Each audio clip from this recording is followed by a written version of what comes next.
Welcome to FPL Differential XI, a series where we pick a team of 11 lowly owned players who we predict to score the most points for the upcoming game week, to assist you in gaining substantial rank over other fantasy managers.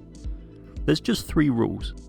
The squad must be worth no more than 82.5 million, each player must be owned by a maximum of 10% of total players in the game, and we're only allowed to pick a maximum of 3 players from a single team.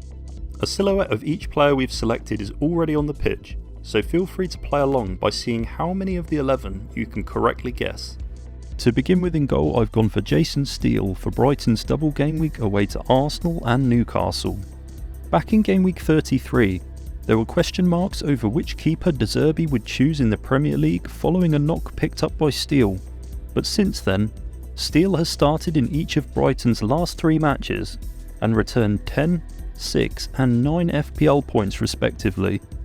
Although this will be a tough double game week for the Seagulls against 2 free scoring sides, Steele seems to be favoured by the FPL bonus point system, mainly due to the way Brighton play out from the back, so I think he's probably the best option over single fixture keepers. If it weren't for a last minute penalty conversion by Alexis McAllister following Luke Shaw's handball in the box, Diogo Dalot would have been on for at least a 15-pointer across game week 34.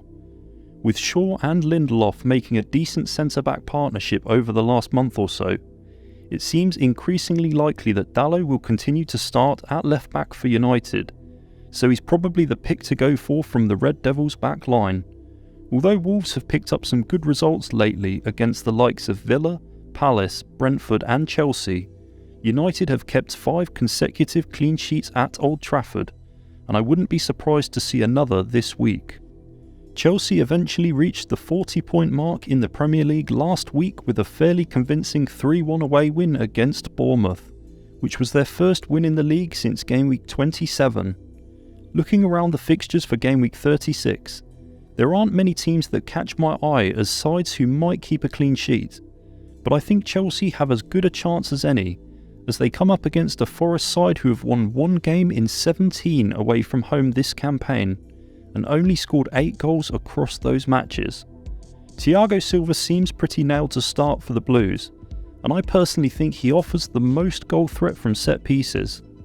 As I just mentioned, Victor Lindelof seems to be forming a fairly good centre-back partnership with Luke Shaw, and I'm including him here in the differential 11 this week for United's home match against Wolves.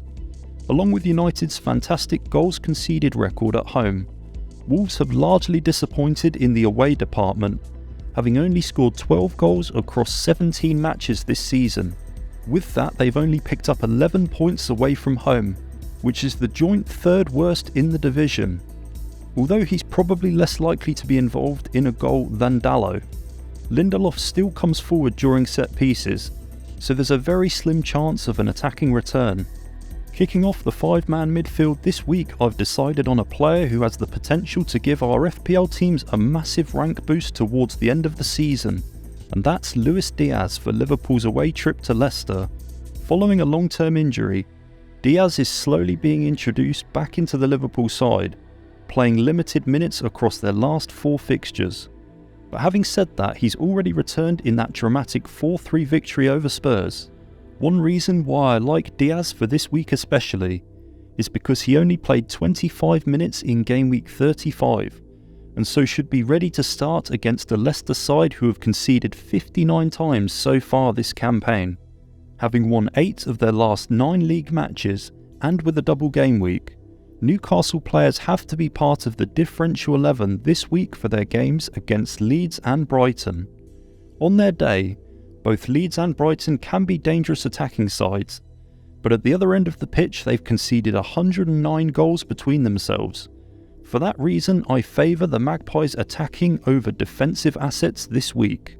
With 3 goals and 6 assists so far this season, Joe Willock is one player who I think is worth considering, especially taking into account his impressive goal involvement numbers over Newcastle's last 3 fixtures. Along with the Newcastle assets, Brighton are another team probably worth doubling or even tripling up with in FPL this week for their double game week. Having scored 2 goals in a very impressive performance against Wolves, It was tempting to go for Pascal Gross in this position, but with the injury to Joel Veltman, it looks likely that he'll start at right back for the Seagulls, even though McAllister was far less involved in goal-scoring opportunities when playing a defensive midfield role. We saw last week against Man United just how valuable being on penalties can be, and there's every chance he gets another across 180 minutes in Gameweek 36. It was a genuine coin toss over whether to include Willock or Joe Linton in the team this week, so I've decided on them both for Newcastle's 2 fixtures against Leeds and Brighton. Joe Linton is a player who's definitely gone under the radar in FPL, particularly in the second half of the season, and since Game Week 29 he's returned a very impressive 44 FPL points. He's a dangerous player from open play, constantly charging forward with the ball down the left side of the pitch, and also he's a threat from set pieces. If you're looking for someone to gain you some ground over your mini-league opponents for the final run-in of the season, I wouldn't look past Joe Linton. With 3 league starts in a row, and 3 returns in a row, Riyad Mahrez is a player who definitely has the potential of scoring big this week against Everton. Last week I included Mahrez in the Differential 11, and I suggested that he had a higher chance of starting against Leeds, because Bernardo will most likely play in City's Champions League midweek game against Real Madrid. My thoughts are that a similar scenario will play out for Game Week 36, especially if City and Madrid have a tight game on Tuesday nights. Against Leeds we saw Mahrez on plenty of set pieces, and if Haaland were to be rested this upcoming weekend, there's a possibility the Algerian will be on penalties too.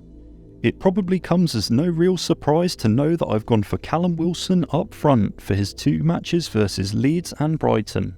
Since Game Week 29, Wilson has only started 2 league matches, but he's somehow managed to score an extraordinary 8 Premier League goals during that time.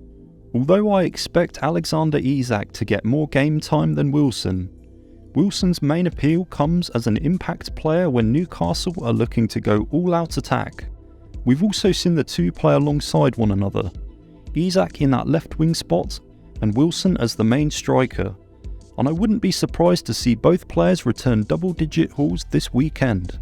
Another forward who's got 2 matches this week and who I think is worth taking a punt on, especially if you're chasing rank, is Danny Welbeck, and he completes the team for his double game week away to Arsenal and Newcastle. Although there are signs that Evan Ferguson might be returning to Brighton's forward line, I'd expect Welbeck to continue to start in that number 9 spot, as he's performed so well over the last month or so.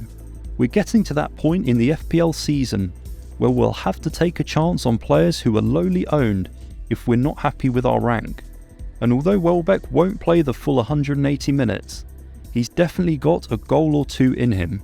Just a quick reminder to let you know that this could be your channel appearing on the series. If you want to be in with a chance of winning a shout out on the channel, correctly predict the points total of this week's Differential 11. Info will be down below in the pinned comment. Thanks for joining us on this week's video. Make sure to subscribe and ring the bell to avoid missing the next one, and I wish you all massive green arrows for the upcoming game week.